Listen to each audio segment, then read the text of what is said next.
안녕하십니까. 오늘은 여성의 유방암을 예방할 수 있는 방법을 공유하고자 합니다. 한국에서는 연간 유방암 환자 수는 꾸준히 증가하는 추세이며 최근 공식 통계에 따르면 여성의 암 환자 중에 1위를 차지하고 있고 해마다 그 증가율이 높아진다는 것이 문제입니다. 2019년도 유방암 환자 수는 약 3만 명이었고 2021년도에는 3만 5천 명, 2025년도에는 그 숫자가 늘어날 것으로 예상이 됩니다. 그렇다면 잘 먹고 잘 사는데 왜 유방 환자가 점점 늘어갈까요? 그 이유를 알면 유방암의 위험에서 벗어날 수 있을 것입니다. 먼저 유방암을 예방하기 전에 유방의 구조와 역할을 알아야 합니다. 1. 유방의 구조는 크게 세 가지 조직으로 이루어져 있습니다. 첫째, 유선 조직, 즉 젖샘은 젖을 만드는 공장 역할을 하는 곳으로 소엽세포, 소엽유업, 유관세포로 구분되며 실타래 같이 엉켜져 있습니다. 두 번째, 소엽은 여러 개로 구성되어 있고 소엽 속에 샘가리 세포가 호르몬을 만나면 젖이 만들어집니다. 세 번째, 유관, 젖줄기는 샘가리에서 만들어진 젖을 모아 젖꼭지까지 운반하는 통로 역할을 합니다. 이 젖, 즉 모유가 만들어지는 과정. 첫 번째, 임신하면 에스트로겐, 즉 여성 호르몬, 프로게스테론, 생식기 호르몬, 프롤락틴, 니아수체 호르몬이 증가하여 유방의 기능 발달로 유성과 샘가래가 크게 자라면서 젖을 만들 준비가 완료가 됩니다. 두 번째, 젖 생성은 아기 출산 후 태반이 배출되면 에스트로겐과 프로텍스톤이 급격히 감소하여 니아수체 전엽 호르몬이 활성화되어 샘가리 세포가 젖을 생성하게 됩니다. 세 번째, 아이가 젖을 빨면 유두가 자극되어 니아수체 후엽 호르몬 분비가 되어 샘가리 주변의 건상 피세포를 수축시켜 젖을 유관으로 밀어냅니다.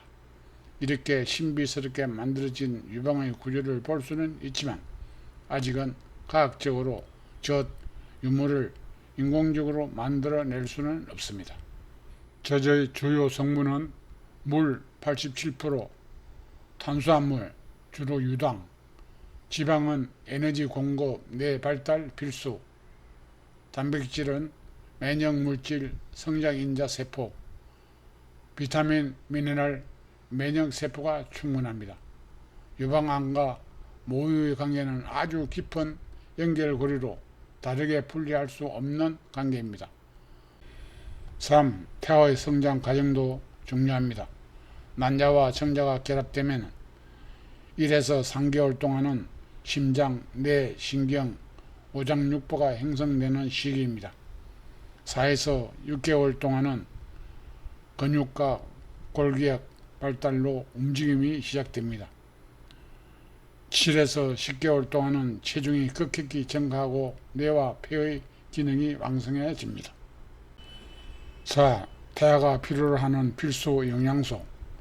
포도당은 뇌와 에너지 공급, 아미노산, 단백질 합성, 근육 장기 형성, 지방은 뇌 신경 발달, 세포막 형성, 칼슘과 인은 뼈와 치아 발달, 철분은 혈액 헤모글로빈 생성, 비타민, 미네랄은 효소와 호르몬 조절, 산소는 세포 에너지 대사 ATP 생성을 합니다. 이런 다양한 영양소가 충분히 공급되어야 태아가 건강합니다. 다음은 유방암에 걸릴 수 있는 4가지 환경입니다. 1. 유전적 요인, 즉 가족력입니다. 엄마가 유방암에 걸렸다면 딸도 유방암에 걸릴 확률이 높다고 의료계는 말을 하지만 저 개인의 소신으로서는 큰 원인을 아니라고 생각합니다. 가족력이란 몸의 DNA가 같다고 해서 유전되기보다 즐겨 먹어온 엄마의 음식 내력을 그대로 전수받아 같은 음식을 즐겨 먹어오는 결과로 보여집니다. 이 호르몬 요인, 초경 12세 전 빠르거나 폐경이 늦거나 55세 이후 출산 경험이 없거나 첫 출산이 늦은 경우, 에스트로겐 즉 여성 호르몬에 장기간 노출될 경우, 갱년기 증상이 완화하기 위해 장기간의 호르몬 대체 요법을 하는 경우입니다. 3. 환경 요인, 방사선 노출 즉 각종 검사 시 흉부 방사선 치료 등입니다. 대기 오염, 환경 호르몬 즉 플라스틱, 살충제 등 장기간 노출되었을 때입니다. 다음은 출산 경험이 없는 여성입니다. 첫째, 호르몬 노출 기간이 길어진다. 여성의 유방 조직은 에스트로겐과 프로게스테론이 민감하게 반응합니다.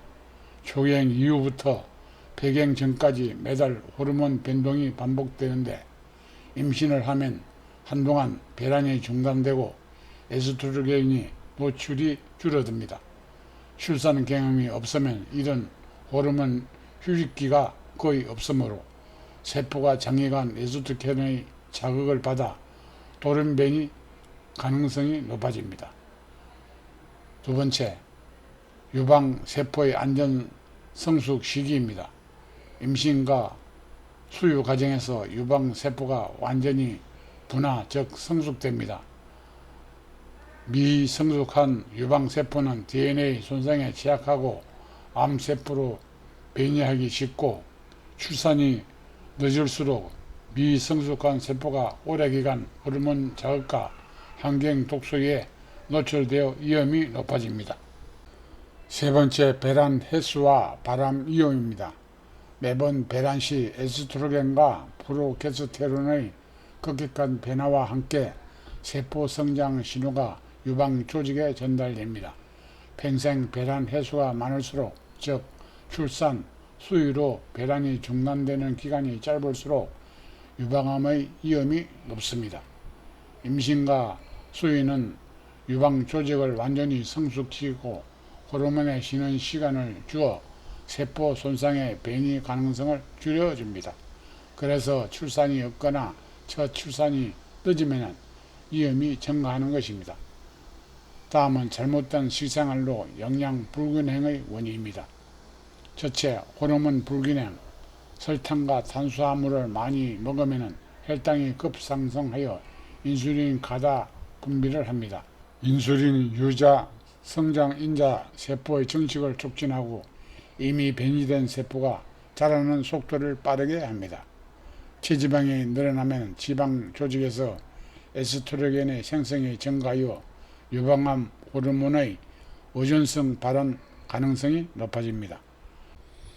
두 번째, 만성 염증, 가공식품과 트랜스 지방, 산화된 기름, 첨가물의 체내 염증 반응을 유발시키고 염증은 DNA 손상, 세포 변이, 면역 기능 저하를 일으켜 종양세포의 성장 환경을 조성하게 됩니다. 세 번째, 면역력 저하. 혈당이 계속 높으면 면역세포의 활동이 떨어져 암세포 감시 기능을 악화되고 가공식품에는 항산화, 미네랄, 비타민이 부족하여 세포 복구 능력이 떨어집니다. 네 번째, 장내 미생물 불균형. 설탕과 가공식품은 유익균을 줄이고 유해균과 곰팡이를 증가시키고 장내 독소와 혈류로 흘러 들어가 전신 염증 및 호르몬 대사 이상을 초래된 환경이 오래 지속되면 호르몬 의존성, 유방암과 염증 기반 암의 위험이 올라갑니다. 다음은 유방암을 예방하기 위한 최선의 행동은 첫째, 잘못된 식생활이 원인입니다. 시대가 급속도로 변화를 하면서 음식 문화도 너무나 변해버렸습니다. 인간은 원래 초두식 동물로 땅에서 자란 초목과 나무 열매를 먹어야 하나 노력 없이 간편한 입, 코, 눈, 혀가 좋아하는 달고 맵고 얼큰한 자극적인 음식을 매일 먹다 보니 땅에서 얻는 단백질, 비타민, 미네랄이 부족하고 지방, 육류, 단백질, 탄수화물은 넘쳐나게 먹으니 오장육부의 기능이 떨어져 암을 견제할 능력이 떨어져 암세포 세력이 커지는 것입니다. 오곡백과와 야채, 뿌리 열매를 매일 섭취하고 비타민 C 1g을 4등분하여 250mg을 식사 후 섭취하고 주먹만한 생양파를 매일 한 개씩 먹으면 혈액이 맑아지고 면역력을 높이는 길입니다. 두 번째, 몸이 냉해진 것이 원인입니다. 우리 몸의 외부 온도는 36.5도로 유지해야 하지만 소장과 대장의 온도는 38도를 유지해야 합니다. 내가 먹는 음식이 장 속에서 두 가지 형태로 변화를 합니다. 부패하느냐, 발효되느냐입니다. 배가 차면 먹은 음식이 부패하면 장 속에서 음식이 썩으며 독한 방귀 냄새와 검붉은 변을 보면서 변 냄새가 독하게 나가면 독이 혈관을 통해 암세포 정식으로 높이게 됩니다.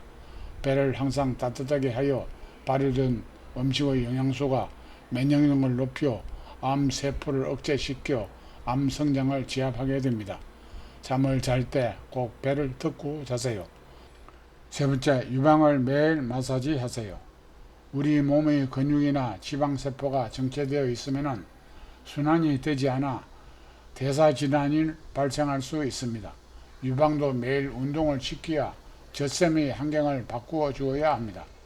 매일 아침 저녁으로 유방을 손바닥으로 감싸고 원을 그려 돌리면서 마사지 하세요.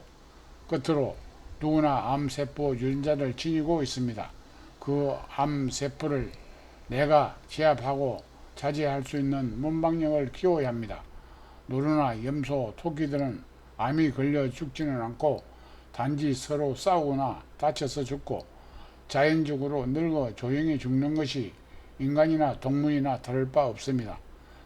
태어나서 늙어지고 병들어서 죽는 것이 생로병사입니다. 그러나 이제는 생각만 바꾸면 생로호사의 길, 즉 태어나서 늙어짐에 호화롭게 죽는 것도 오복 중의 하나입니다. 시청해 주셔서 감사하며 좀 더 알찬 건강 정보로 노력하겠습니다. 감사합니다.